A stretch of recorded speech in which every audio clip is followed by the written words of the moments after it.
The French government has been forced to suspend its planned hikes on fuel and energy taxes for 6 months after weeks of protests and nosediving support for President Emmanuel Macron.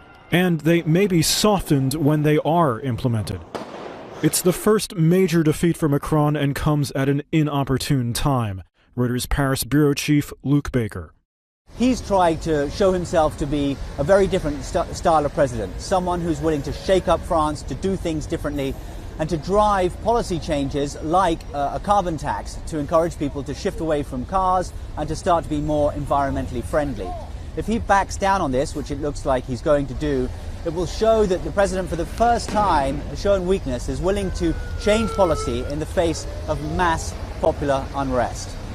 The irony is that negotiators from around the world are meeting at the moment in Katowice in Poland to discuss commitments to the Paris Climate Agreement. So Macron, who has invested heavily in the environmental platform, who is the advocate of defending the Paris Climate Agreement, is now one of those leaders that's having to backtrack from some of those policies in order to placate the anger amongst his own citizens. The protest started as just opposition to the fuel taxes, but quickly evolved into more broad anguish over Macron's policies, which opponents say favor the wealthy at the expense of the common man. His approval rating sits in the low 20s. The demonstrators that turned violent have caused the worst damage in a decade, mostly targeting wealthy neighborhoods, cafes, boutiques, even the Arc de Triomphe.